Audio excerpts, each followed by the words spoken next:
ನಮಸ್ಕಾರ ಸ್ನೇಹಿತರೆ, ಯೇಸು ಪ್ರಪಂಚಕ್ಕೆ ಸ್ವಾಗತ. ನಾನು ಸುಮಾ. ನಾನು ಚೆನ್ನಾಗಿದ್ದೀನಿ. ನೀವೆಲ್ಲ ಹೇಗಿದ್ದೀರಾ? ನೀವು ಚೆನ್ನಾಗಿದ್ದೀರಾ ಅಂತ ಅಂದ್ಕೊಂಡಿದ್ದೀನಿ.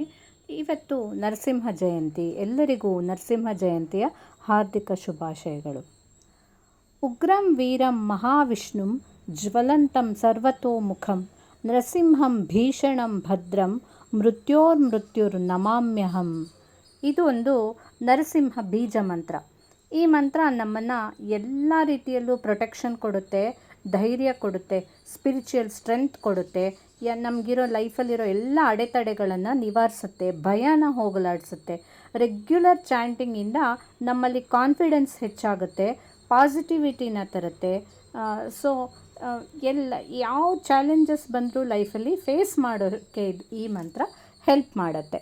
ಈ ಮಂತ್ರ ಹೇಳ್ಕೊಂಡಾಗ ಒಂಥರ ಸೆನ್ಸ್ ಆಫ್ ಸೆಕ್ಯೂರಿಟಿ, ನಮಗೆ ನಾವು ಪ್ರೊಟೆಕ್ಟೆಡ್ ಅಂತ ಅನ್ನೋ ಫೀಲಿಂಗು ನಮಗೆ ಬರುತ್ತೆ. ಸೊ ಮನಸ್ಸನ್ನು ಶುದ್ಧ ಮಾಡುತ್ತೆ, ಆಂಗ್ಸೈಟಿನೆಲ್ಲ ಕಡಿಮೆ ಮಾಡುತ್ತೆ. ಆದಷ್ಟು ಹೇಳೋ ಪ್ರಕಾರ 108 ಸಾರಿ ಬೆಳಿಗ್ಗೆ ಅಥವಾ ಸಂಜೆ ಹೇಳ್ಕೊಳ್ಬೋದು. ಮತ್ತು ನಾವು ಎಷ್ಟೊತ್ತು ನಮ್ಗೆ ಆದಷ್ಟು ಹೇಳ್ಕೊಳ್ಬೋದು. ಸೊ ಇದು ಈ ನರಸಿಂಹ ಜಯಂತಿ ದಿನ ಹೇಳ್ಕೊಂಡ್ರೆ, ಇವತ್ತಿಂದ ಸ್ಟಾರ್ಟ್ ಮಾಡಿದ್ರಂತೂ ತುಂಬಾ ಒಳ್ಳೆಯದು. ಎಲ್ಲ ಥರದಲ್ಲೂ ನಮಗೆ ದೇವರು ಒಳ್ಳೇದು ಮಾಡ್ತಾರೆ. ಸೊ ಈ ನರಸಿಂಹ ಜಯಂತಿ ಯೂಶ್ವಲಿ ವೈಶಾಖ ಶುಕ್ಲ ಮಾಸದ ಚತುರ್ದಶಿ ದಿನ ಬರುತ್ತೆ. ಈ ಸರಿ ಇದು ಮೇ 10th ಸಂಜೆ 5:29 ಮೇ 11 ಅಂದರೆ ಇವತ್ತು ರಾತ್ರಿ 8:01 ಈ ಚತುರ್ದಶಿ ತಿಥಿ ಇರುತ್ತೆ. ಹಾಗಾಗಿ ನರಸಿಂಹ ಜಯಂತಿ ದಿನ ಸಾಯಂಕಾಲ ಪೂಜೆ ಮುಹೂರ್ತ 4:16 ಸಂಜೆಯಿಂದ 6:49 ಸಂಜೆ, ಉಡುಪಿ ಪಂಚಾಂಗದ ಪ್ರಕಾರ ನಾನು ನೋಡಿ ಹೇಳ್ತಾ ಇದ್ದೀನಿ. ಸೊ ಇದು ಆ ಟೈಮಲ್ಲೇ ಸಂಜೆ ಹೊತ್ತಲ್ಲಿ ಮಾಡೋ ಪೂಜೆ ವಿಶೇಷ. ಯಾಕೆ ಅಂತಂದರೆ ನರಸಿಂಹನ ಅವತಾರ ಆಗಿದ್ದು ಆ ಟೈಮಲ್ಲೇ, ಆ ಸಂಜೆ ಹೊತ್ತಲ್ಲಾಗಿರೋದ್ರಿಂದ ಸಾಯಂಕಾಲದ ಮಧ್ಯಾಹ್ನ ಏನಿದ್ರು ಸಂಕಲ್ಪ ಮಾಡ್ಕೊಳ್ತಾರೆ. ಸಂಕಲ್ಪ ಸಾಮಾನ್ಯ 12:30 3:18 ಆ ಮಧ್ಯಾಹ್ನದ ಟೈಮಲ್ಲಿ ದೇವರಲ್ಲಿ ನಾವೇನು ಬೇಕೋ ಕೇಳಿಕೊಂಡು ನಮ್ಮ ಮನಸ್ಸನ್ನ ಹೇಳ್ಕೊಂಡು ಫಾಸ್ಟಿಂಗ್ ಮಾಡೋರು ಎಲ್ಲ ಮಾಡ್ಕೊಳ್ಬೋದು. ಸಂಕಲ್ಪ ಮಾಡ್ತಾರೆ. ಸಂಜೆ ಹೊತ್ತಲ್ಲಿ ಪೂಜೆ ಮಾಡ್ತಾರೆ. ಸೊ ಭಕ್ತರು ಅದೇ ಉಪವಾಸ ಇದ್ದು ಮಾರನೇ ದಿನ ವ್ರತನ ಮುರಿದು ಪೂಜೆ ಮಾಡ್ತಾರೆ. ಸೊ ಇದು ಯೂಶ್ವಲಿ ನರಸಿಂಹ ಜಯಂತಿ ದಿನ ಇರೋವಂಥ ಒಂದು ವಿಧಿವಿಧಾನ ಅಂತ ಹೇಳ್ಬೋದು. ಸೊ ಈ ಲಾರ್ಡ್ ನರಸಿಂಹ ವಿಷ್ಣುವಿನ 4ನೇ ಅವತಾರ. ಗೊತ್ತೇ ಇದೆ, ಈ ಕಥೆ ಅಂತೂ ತುಂಬ ಫೇಮಸ್ಸು, ಎಲ್ಲರಿಗೂ ಗೊತ್ತಿರುತ್ತೆ. ವಿಷ್ಣುವಿನ 4ನೇ ಅವತಾರ.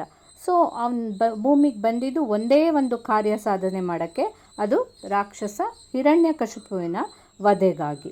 ಈ ಅವತಾರ ಇರೋದೇ ಕೆಲವು ನಿಮಿಷ ಭೂಮಿ ಮೇಲೆ ಅಷ್ಟೇ. ಅವರು ಬಂದು ಅದೊಂದೇ ಕೆಲಸ. ಆವಾಗ ಹಿರಣ್ಯಕಶಿಪುನ ಏನು ಮಾಡಿದ್ರು ಯಾರಿಂದನೂ ಹತ್ಯೆ ಮಾಡೋಕ್ಕೆ ಆಗ್ತಾ ಇರಲ್ಲ. ಅದಕ್ಕೋಸ್ಕರ ಆ ಅವತಾರ ಎತ್ತಿ ಬಂದುಬಿಟ್ಟು ಹಿರಣ್ಯಕಶಿಪುವನ್ನ ವಧೆ ಮಾಡಿ ಹೊರಟೋಗ್ತಾರೆ. ಸೊ ಎಷ್ಟು ಆ ರೂಪ ನೋಡೋಕ್ಕೆ ಎಷ್ಟು ಭಯಂಕರನೋ ಅಷ್ಟೇ ಅತ್ಯಾಕರ್ಷಕ.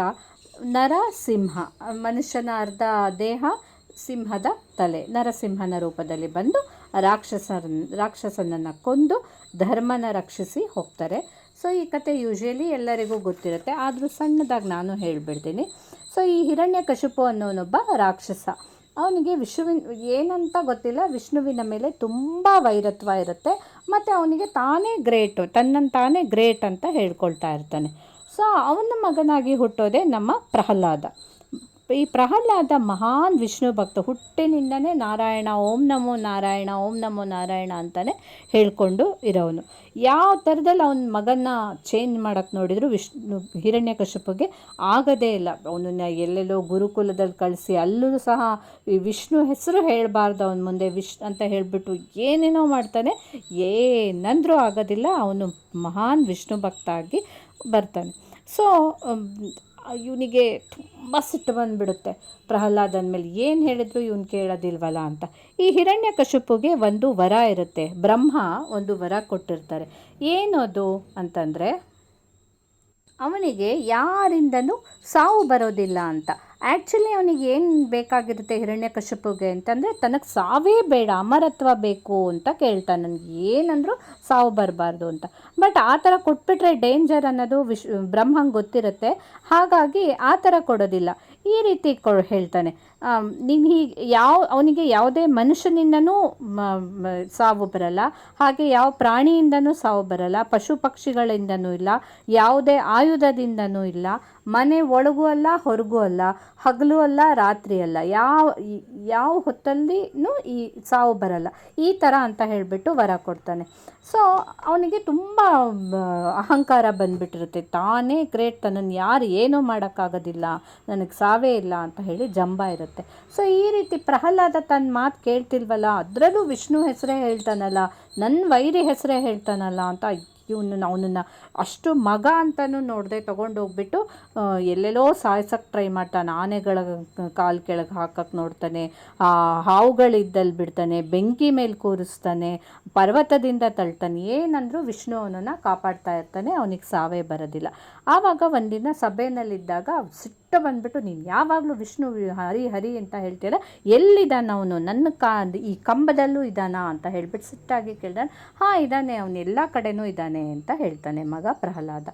ಆಗ ಸಿಟ್ಟಿಂದ ಸರಿ ಇವನು ನಿಧಾನ ನೋಡೇ ಬಿಡ್ತೀನಿ ಅಂತ ಹೇಳಿ ಕಂಬನೇ ಒಡೆದು ಬಿಡ್ತಾನೆ. ನಿಜವಾಗ್ಲೂ ಆಗ ಬರದೆ ನಮ್ಮ ನರಸಿಂಹನ ಅವತಾರ.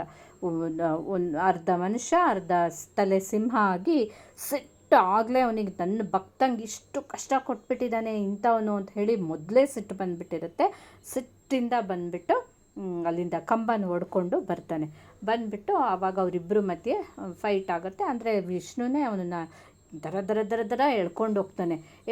ಇದು ನೋಡಿ ಹೇಗೆ ಅವನು ಏನು ವರ ಕೇಳಿರ್ತಾನೆ ಅನ್ನೋದು ಒಂದೇ ಅಲ್ಲಿ ಕನೆಕ್ಟ್ ಆಗುತ್ತೆ ನೋಡಿ. ಅವನನ್ನು ಹೊಸಲು ಮೇಲೆ ಎಳ್ಕೊಂಡು ಹೋಗ್ತಾನೆ. ಅವನು ಯಾಕೆಂದರೆ ಮನೆಯಿಂದ ಒಳಗೂ ಅಲ್ಲ ಹೊರಗೂ ಅಲ್ಲ ಅಂತ ಕೇಳಿರ್ತಾನೆ, ಹಾಗೆ ಹಗಲು ಅಲ್ಲ ರಾತ್ರಿನೂ ಅಲ್ಲ ಅಂತ ಕೇಳಿರ್ತಾನೆ, ಅದು ಸಾಯಂಕಾಲದ ಟೈಮ್ ಆಗಿರುತ್ತೆ. ಹಾಗೆ ಮನುಷ್ಯನಿಂದನೇ ಪ್ರಾಣಿ ಪಕ್ಷಿ ಯಾವುದರಿಂದನೂ, ಸೊ ಮನುಷ್ಯನೂ ಅಲ್ಲ ಪ್ರಾಣಿ ಅಂತಲೂ ಹೇಳೋಕ್ಕಾಗಲ್ಲ, ಅರ್ಧ ಮನುಷ್ಯ ಅರ್ಧ ದೇಹ ಸಿಂಹವಾಗಿ ಬಂದುಬಿಟ್ಟು ಈ ರೀತಿ ಬಂದು ಆಮೇಲೆ ಯಾವುದೇ ಆಯುಧದಿಂದ ಅಂತ ಹೇಳಿರ್ತಾನೆ. ಸೊ ಅವ್ನು ಯಾವ ಆಯುಧನೂ ತಗೊಳ್ಳಲ್ಲ, ಅವನು ಉಗುರೇ ಇಷ್ಟಿಷ್ಟು ದೊಡ್ಡದಿರುತ್ತೆ, ಆ ಉಗುರಿಂದನೇ ತನ್ನ ತೊಡೆ ಮೇಲೆ ಅವನನ್ನು ಮಲಗಿಸ್ಕೊಂಡ್ಬಿಟ್ಟು ಬಗ್ದು ದೇಹನೇ ಹಿಂಗೆ ಎದೆನೇ ಬಗ್ದುಬಿಟ್ಟು ಸೀಳಿ ಅವನನ್ನು ಹತ್ಯೆ ಮಾಡ್ತಾನೆ. ಅಷ್ಟು ಮಾಡಿದರೂ ಅವನು ಸಿಟ್ಟು ಇಳ್ದಿರಲ್ಲ, ಏನು ಮಾಡಿದರೂ ಸಿಟ್ಟನ್ನು ಕಡಿಮೆ ಮಾಡೋಕ್ಕಾಗಲ್ಲ. ಆಗ ಪ್ರಹ್ಲಾದನೇ ಹಾಡು ಹೇಳ್ತಾನೆ, ಅವನನ್ನು ಇದು ಮಾಡ್ತಾನೆ. ಕೊನೆಗೆ ಲಕ್ಷ್ಮಿ ಬಂದುಬಿಟ್ಟು ಅವನನ್ನು ನರಸಿಂಹದೇವರನ್ನು ಸಮಾಧಾನ ಮಾಡಬೇಕಾಗತ್ತೆ. ಸೊ ಅದಕ್ಕೆ ನರಸಿಂಹದೇವರ ಜೊತೆ ಪಕ್ಕದಲ್ಲಿ ಲಕ್ಷ್ಮಿ ಕೂತ್ಕೊಂಡಿರ್ತಾರೆ ಯಾವಾಗಲೂ. ಸೊ ಇದು ನಮ್ಮ ನರಸಿಂಹದೇವರ ನಾಲ್ಕನೇ ವಿಷ್ಣುವಿನ ಅವತಾರದ ಕತೆ. ಹೀಗಾಗಿ ಈ ಮಂತ್ರ, ಈ ಉಗ್ರಂ ವೀರಂ ಅನ್ನೋದು ಒಂದು ಬೀಜ ಮಂತ್ರ. ಸೊ ನೋಡಿ ಅದರಲ್ಲೇ ಎಲ್ಲನೂ ಒಂಥರದಲ್ಲಿ ಎಲ್ಲನೂ ಮೀನಿಂಗು ಸಹ ಬಂದ್ಬಿಡುತ್ತೆ. ಉಗ್ರಂ ವೀರಂ ಮಹಾವಿಷ್ಣುಂ ಜ್ವಲಂತಂ ಸರ್ವತೋಮುಖಂ ಅಂತಂದ್ರೇನು, ಉಗ್ರ ಮತ್ತು ವೀರನಾದ ನರಸಿಂಹನಿಗೆ ನಾನು ನಮಸ್ಕಾರ ಮಾಡ್ತೀನಿ. ಜ್ವಲಂತಂ ಸರ್ವತೋಮುಖಂ ಅಂದರೆ ಎಲ್ಲೆಡೆ ಪ್ರಕಾಶಗೊಳ್ತಾ ಇದ್ದಾನೆ ಅವನಿಗೆ ಅನೇಕ ಮುಖ ಇದೆ. ಉಗ್ರಂ ವೀರಂ ಮಹಾವಿಷ್ಣುಂ ಜ್ವಲಂತಂ ಸರ್ವತೋಮುಖಂ ನರಸಿಂಹಂ ಭೀಷಣಂ ಭದ್ರಂ ಮೃತ್ಯೋರ್ ನಮಾಮ್ಯಹಂ.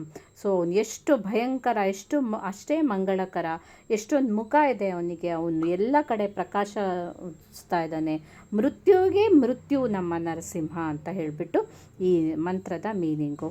ಸೊ ಹಾಗಾಗಿ ದುಷ್ಟಶಕ್ತಿಯ ವಿರುದ್ಧ ಹೋರಾಡಲಿಕ್ಕೆ, ರಕ್ಷಣೆಗಾಗಿ, ಧೈರ್ಯಕ್ಕಾಗಿ ಬೆಳಿಗ್ಗೆ ಅಥವಾ ಸಂಜೆ ನಾವು ಈ ಮಂತ್ರನ ಹೇಳ್ಕೊಳ್ಬೋದು.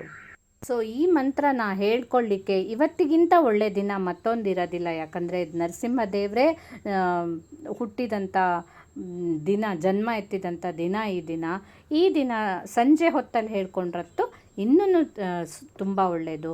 ಸೊ ನೀವು ಸಹ ಎಲ್ಲರೂ ಈ ದಿನ ನರಸಿಂಹದೇವರ ಮುಂದೆ ಕುತ್ಕೊಂಡ್ಬಿಟ್ಟು ಮನೆಯಲ್ಲಿ ಈ ಮಂತ್ರನ ಹೇಳ್ಕೊಳ್ಳಿ. ಎಲ್ಲ ಥರದ ಚಾಲೆಂಜಸ್ ಆಗಲಿ, ಧೈರ್ಯಕ್ಕಾಗಲಿ, ಎಲ್ಲ ಥರ ಇದಕ್ಕೂ ನಾವು ಈ ಮಂತ್ರನ ಹೇಳ್ಕೊಂಡ್ರೆ ಖಂಡಿತನೂ ಒಳ್ಳೆಯದು. ಸೊ ಎಲ್ಲರಿಗೂ ನರಸಿಂಹದೇವರು ಒಳ್ಳೇದು ಮಾಡಲಿ. ಇನ್ನೊಂದು ಸರಿ ನರಸಿಂಹ ಜಯಂತಿಯ ಹಾರ್ದಿಕ ಶುಭಾಶಯಗಳು. ಸೊ ಹಾಗೆ ಮರೀದೆ ನಿಮ್ಮನ್ನ ಆ್ಯಸ್ ಯೂಶ್ವಲ್ ನಾನು ಯಾವಾಗಲೂ ಹೇಳ್ತೀನಿ, ಲೈಕ್ ಮಾಡಿ, ಶೇರ್ ಮಾಡಿ, ಕಮೆಂಟ್ ಮಾಡಿ, ಹಾಗೆ ಮರೀದೆ ನನ್ನ ಚಾನಲನ್ನು ಸಬ್ಸ್ಕ್ರೈಬ್ ಮಾಡಿ. Once again happy Narasimha Jayanti. Thank you.